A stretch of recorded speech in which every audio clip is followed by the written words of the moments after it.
Welcome students. Today is the session 15 of NEET Physics and the chapter is laws of motion और इस session में भी मैंने दो क्वेश्चंस दिए हैं which were asked in the CBSE or the NEET examination. इनमें से दोनों ही क्वेश्चन में I think that one of the question was asked in the NEET examination. Probably ये वाला क्वेश्चन NEET examination में पूछा जा चुका है और ये वाला जो क्वेश्चन है I think this was asked in the CBSE pre medical test. So let us take the question number 1 first.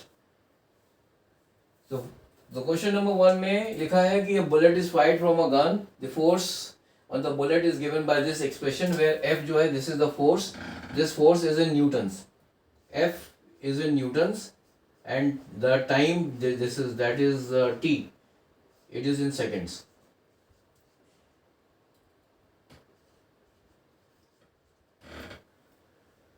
So the force on the bullet becomes zero as soon as it leaves the barrel. So we have to find the average impulse. The average impulse imparted to the bullet. So the formula for the average impulse is given by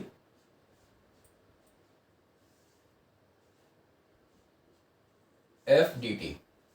ठीक है, where F is the force which is applied, which is this is the force on the bullet which is given by this expression, and so we have to integrate the in order to find the average impulse we have to integrate this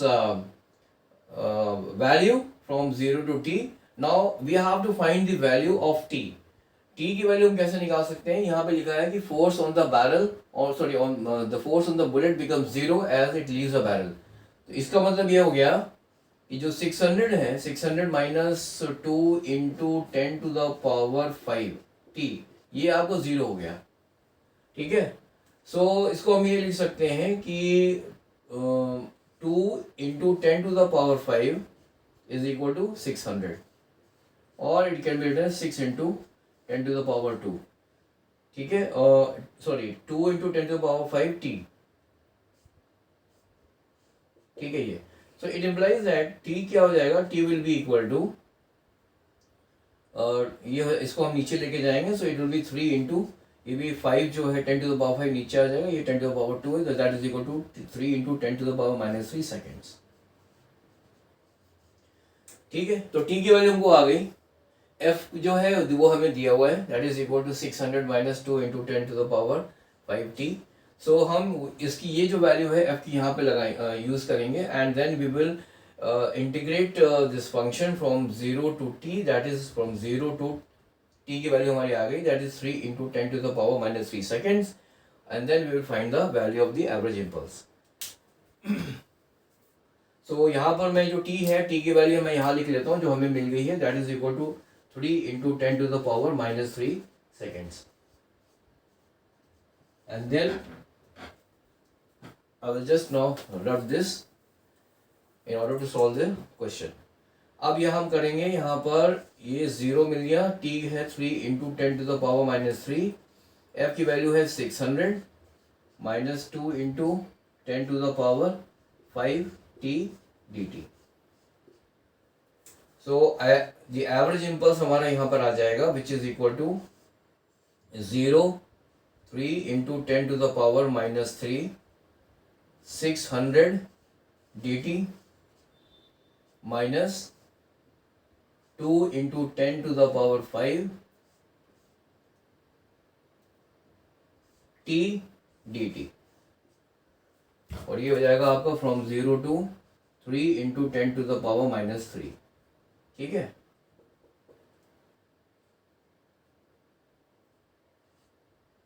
ये हो गया minus 3. So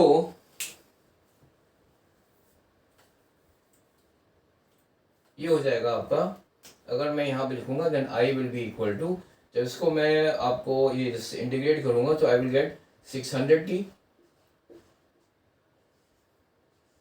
and it will be from 0 to 3 into 10 to the power minus 3 minus हो जाएगा 2 into 10 to the power ये इसका integration करेंगे तो 2 into 10⁵ हो जाएगा, t²/2 हो जाएगा, तो 2 and 2 कैंसिल हो जाएंगे, so finally I will be getting as t⁵ t²। ये हो जाएगा फ्रॉम 0 to 3 इंटू 10⁻⁻3।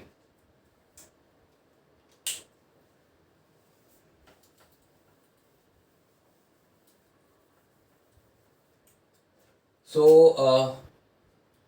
आई की वैल्यू क्या हो जाएगी, the value of this average impulse, ये हो जाएगा मेरा इसकी वैल्यू कितनी हो जाएगी 600, टी के वैल्यू मैं यहाँ पे पुट कर दूंगा, so this will be equal to 600 into t कितना है 3 इंटू 10⁻⁻3, तो इसको मैं -3 को जो है नीचे लिख लेता हूँ, दैट इज इक्वल टू 1000 हो जाएगा। ठीक है, एक तो ये हो गया। दूसरा इसकी वैल्यू कितनी हो जाएगी 10⁵ है, t² का वैल्यू क्या हो जाएगा, that will be equal to 9 into 9, और ये हो जाएगा 10⁻⁻6, तो ये मैं लिखूंगा नीचे 10⁻6 ऐसे आ जाएगा। सो आई की वैल्यू मेरी कितनी आ जाएगी, यहाँ भी कैंसिल हो जाएगा, ये 18/10 हो जाएगा, माइनस ये क्या हो जाएगा, ये भी कैंसिल हो जाएगा, ये 10 बचेगा, दैट इज इक्वल टू 9/10, तो which is equal to 9/10, which is equal to 0.9 newton seconds. ठीक है, so this is the value of the average impulse which is equal to 0.9 Newton second, and our correct answer in this case will be the option C. ठीक है, so the average impulse imparted to the bullet is equal to 0.9 Newton second, and the हमारा ये जो है जो correct option है that is the third option, that is C. ठीक है, so this is how this question has to be solved. तो इसमें जो एक ही important चीज़ है जो आपको पता होनी चाहिए वो ये है कि the average impulse is given by this formula. ये आपका फॉर्मूला आपको खाली पता होना चाहिए। once you know this formula then you can easily solve this question. ठीक है, now we will come on to the second question, that is this one, that is a player takes 0.1 seconds in catching a ball of mass 150 grams moving with a velocity of 20 meters per second.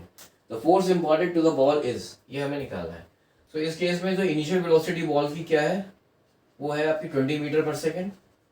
Final velocity क्या हो जाएगी, when the player will catch the ball the final velocity will be equal to 0 हो जाएगी। Mass of the ball आपको दिया हुआ है which is equal to 150 grams। ठीक है, इसको अगर हमने किलोग्राम में करेंगे तो ये हो जाएगा 0.15 kg। ठीक है, ये हो गया। सो हमें निकालना क्या है, we have to find the force imparted, हमको पता है कि force is equal to delta p upon delta t, which is delta p is क्या, it is the rate of change of momentum,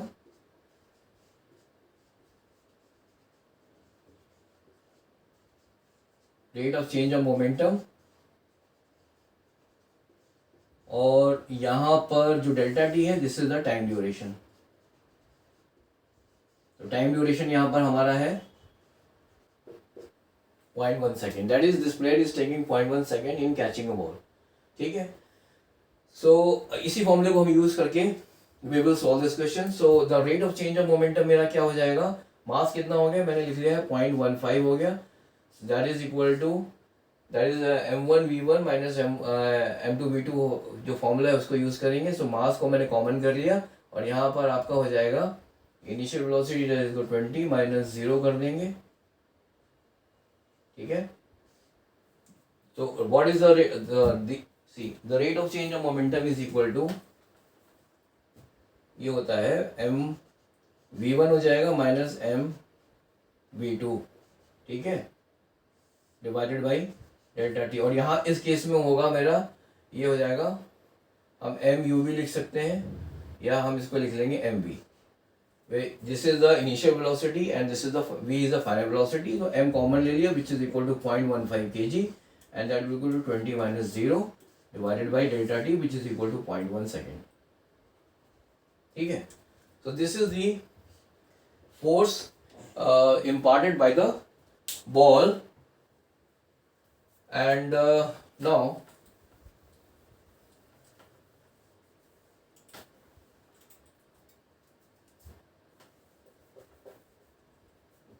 ये हो जाएगा मेरा, तो यहाँ पे हो गया ये आपका 0.15.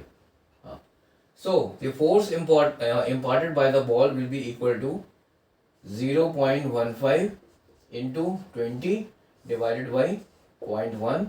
so this is equal to 0.1 है, तो ये हम इसको डेसिमल हटा देंगे and then I will get as 0.15 into 200.